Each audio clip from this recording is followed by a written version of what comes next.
And now, it's time for another Dice Tower review with Tom Vasel. Today you're not looking at a pencil case, although you might think so when you see these. This is the custom box, per se, for most of Nestor games. Nestor games come in these, and they're print-on-demand games. They are usually abstract-style games, and they're very hit and miss with me. The ones that are miss are like, but there are several of them which are quite good. Well, this game, Sugar Gliders, is it good or not? It's a game about flying squirrels jumping from tree to tree. Well, let's take a look, and then I'll tell you.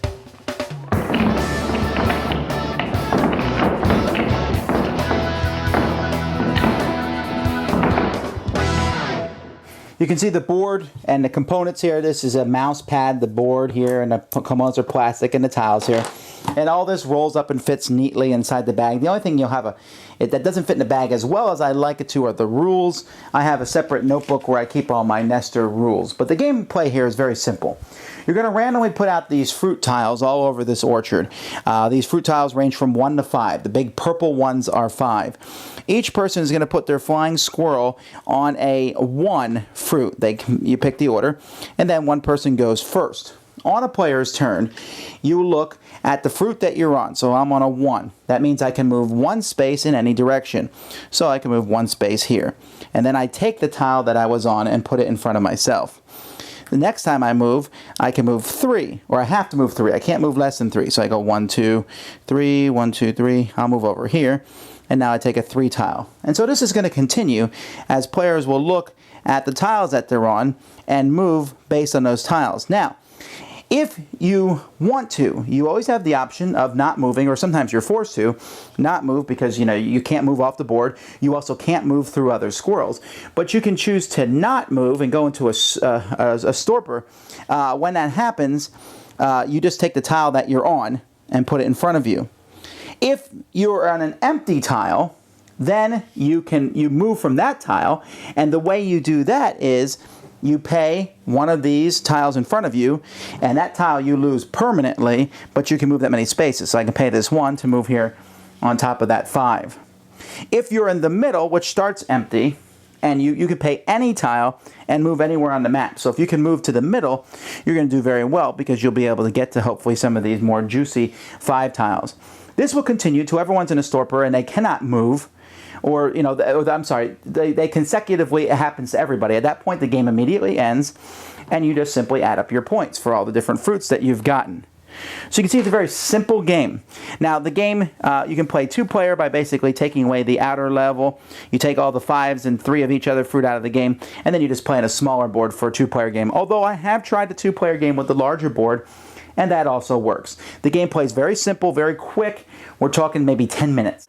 Sugar Gliders, when I first read the rules and went through it, it reminded me very much of another game called Hey, That's My Fish. In Hey, That's My Fish, you have penguins that move around the board and are collecting fish tiles, but the fish tiles, it breaks up the board and ice falls and so on. This game has a similar feel to that, so I did do some comparisons, but I have to say I like this one better. Now, taking out the comparisons to Hey, That's My Fish, just looking at this game as its own, it was a really entertaining little game because it was just so simple. You move, and so as you move, you're basically trying to move to get the best fruits, but you also want to move to get in the position to take those better fruits. And I really like the aspect that you could just take the tile you're on, and then discard another tile and move that many spaces. So those 1 tiles that you take can be very handy if you can position yourself.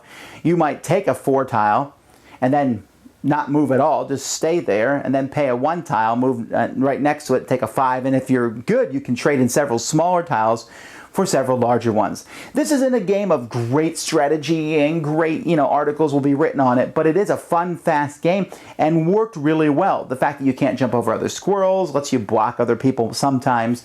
The fact that if everyone goes into that stopper and the game ends, you gotta be careful because someone could deliberately end it if other people are fooling around and if they have enough points to win. So very simple, very easy, very small, very portable to carry around in this. I liked it. So that's Sugar Gliders. Thanks so much for watching the Dice Tower videos. Find more great videos and reviews, as well as our top-rated audio podcast at Dicetower.com. You can also find the latest board game news at DicetowerNews.com. I'm Eric Summerer, and you've been watching The Dice Tower. The Dice Tower is sponsored by Fun Again Games, the world's best game source. Fun Again Games has over 5,000 games available. Check them out at funagain.com. Please shut the door.